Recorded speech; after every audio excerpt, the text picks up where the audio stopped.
എല്ലാവർക്കും പുതിയ വീഡിയോയിലേക്ക് സ്വാഗതം. ഇന്ന് ഓണ റെസിപ്പീസിൽ നല്ലൊരു മത്തങ്ങ പച്ചടിയാണ് തയ്യാറാക്കിയെടുക്കുന്നത്. വെള്ളരിക്ക വെച്ചും കുമ്പളങ്ങ വെച്ചൊക്കെ നമ്മൾ പച്ചടി സദ്യക്ക് തയ്യാറാക്കിയെടുക്കാറുണ്ട്. വെള്ളരിക്ക പച്ചടിയുടെ റെസിപ്പി ഞാൻ നേരത്തെ അപ്ലോഡ് ചെയ്തിട്ടുണ്ട് കേട്ടോ. കാണാത്തവരൊക്കെ ഒന്ന് കണ്ടു നോക്കൂ. ഇന്ന് നമുക്ക് മത്തങ്ങ വെച്ച് അടിപൊളി ടേസ്റ്റിലൊരു പച്ചടി തയ്യാറാക്കിയെടുക്കാം. അതിനായിട്ട് മത്തങ്ങ കഷ്ണം കഴുകി വൃത്തിയാക്കിയിട്ട് ഇതേപോലെ ചെറിയ പീസസ് ആക്കിയിട്ട് എടുക്കാം കേട്ടോ. മത്തങ്ങയുടെ തോലൊന്നും കളയണമെന്നൊന്നുമില്ല. ഞാനൊരല്പം വരണ്ടി കളഞ്ഞു. തോലിലൊക്കെയാണ് പോഷകങ്ങൾ എന്നാണ് പറയുന്നത്. അപ്പോൾ അതൊക്കെ ചേർത്ത് നമുക്ക് പച്ചടി തയ്യാറാക്കിയെടുക്കാം. ഞാനിപ്പോൾ ചെറുതായിട്ടൊന്ന് വരണ്ടി എടുത്തു കേട്ടോ. എന്നിട്ടാണ് കട്ട് ചെയ്തെടുത്തുള്ളത്. ഇനി എരിവിന് ആവശ്യത്തിനുള്ള പച്ചമുളകും കൂടി നമുക്ക് ഇതേപോലെ നൈസായിട്ടൊന്ന് കട്ട് ചെയ്തിട്ട് ചേർത്ത് കൊടുക്കാം. മുളക് പൊടി ഒന്നും ചേർക്കണില്ല കേട്ടോ. അപ്പോൾ പച്ചമുളക് തന്നെ നമുക്കിതിലേക്ക് ചേർക്കണം. പാകത്തിന് ഉപ്പും കൂടി ചേർത്ത് കൊടുത്തിട്ടുണ്ട്. മറ്റ് പച്ചക്കറികൾ പോലെയല്ല, മത്തങ്ങയ്ക്ക് നല്ലൊരു പൊടിയാണല്ലോ. ഇതിലേക്ക് തൈരും അരപ്പും ഒക്കെ ചേർന്ന് വരുമ്പോൾ നല്ലൊരു സ്വാദുണ്ട് കേട്ടോ. ഒരു പച്ചടി നമുക്ക് ഇത് തന്നെ ആയിക്കോട്ടെ. സദ്യക്ക് കുറച്ച് വെള്ളം ഒഴിച്ചിട്ട് നമുക്കിത് വേവിക്കാനായിട്ട് വെക്കാം കേട്ടോ. വെന്ത് കുഴയൊന്നും ചെയ്യണ്ട. കുറേ വെള്ളമൊന്നും ഒഴിച്ചങ്ങ് വറ്റിച്ചെടുക്കാനൊന്നും നിൽക്കണ്ട കേട്ടോ. കുറച്ച് വെള്ളം ഒഴിച്ചാൽ മതി. ഇളയ മത്തങ്ങയൊക്കെയാണെന്ന് വെച്ചാൽ പെട്ടെന്ന് തന്നെ വേവും. കുറച്ച് നേരം ആവിയിലിരുന്നാൽ തന്നെ വേവും. ഇതൊരല്പം ഉപ്പ് കൂടിയതുകൊണ്ട് ഇത്ര വെള്ളം ഒഴിച്ചു കൊടുത്തതാണ്. ഇനി നമുക്കിതൊന്ന് അടച്ച് വെച്ചിട്ട് ഹൈ ഫ്ലെയിമിലിട്ടിട്ട് തന്നെ ഒന്ന് വേവിക്കാം. നന്നായിട്ടൊന്ന് തിളച്ച് കഴിഞ്ഞാൽ ഇതൊന്ന് അടച്ച് വെക്കണം കേട്ടോ.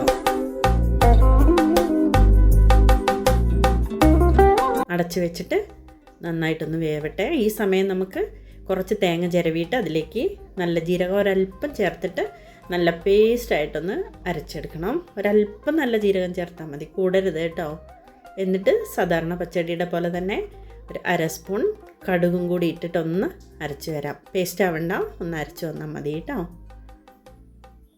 അപ്പോഴേക്കും വെള്ളമൊക്കെ വറ്റി മത്തങ്ങ നന്നായിട്ട് വെന്തു. എന്നാൽ കുഴഞ്ഞിട്ടൊന്നുമില്ല.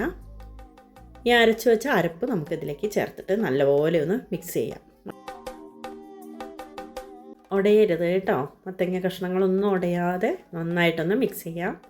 ഉപ്പൊക്കെ പാകമുണ്ടോ എന്നൊക്കെ നോക്കിയിട്ട് ഇടാം. വെള്ളം ചേർത്താണ് ഞാൻ തേങ്ങ അരച്ചെടുത്തത്.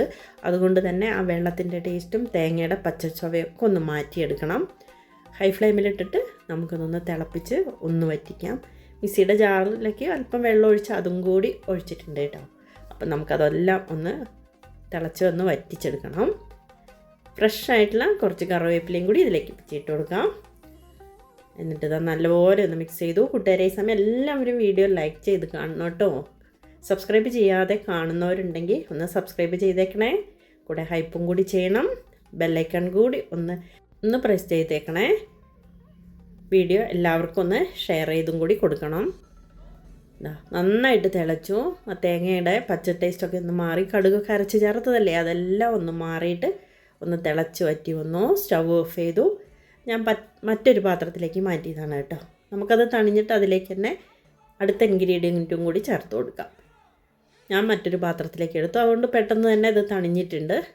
ഇനി നമുക്കിതിലേക്ക് ഒരു അര കപ്പ് തൈര് ഉടച്ചെടുക്കണം. ഒന്ന് ഉടച്ചെടുത്തതിന് ശേഷം ഇതിലേക്ക് ചേർത്ത് കൊടുക്കാം. പുളിയൊക്കെ കൂടുതൽ വേണ്ടവർക്ക് പുളിയുള്ള തൈര് ചേർക്കാം കേട്ടോ. ഞാൻ മീഡിയം പുളിയുള്ള തൈരാണ് ചേർത്തത്. ഇനി നമുക്കിത് നന്നായിട്ട് മിക്സ് ചെയ്യണം കേട്ടോ. ഇത് തിളപ്പിക്കണമൊന്നുമില്ല. ഈ മത്തങ്ങയിലേക്ക് ഈ തൈരെല്ലാം ചേർന്ന് പിടിക്കണം ഈ അരപ്പിലേക്ക്. മത്തങ്ങ കഷ്ണങ്ങൾ നല്ല തിക്കായതുകൊണ്ട് തന്നെ കുറച്ച് നേരം ഇളക്കി യോജിപ്പിച്ച് നമുക്ക് തൈരൊക്കെ ഇതിലേക്ക് ചേർത്ത് പിടിപ്പിക്കണം.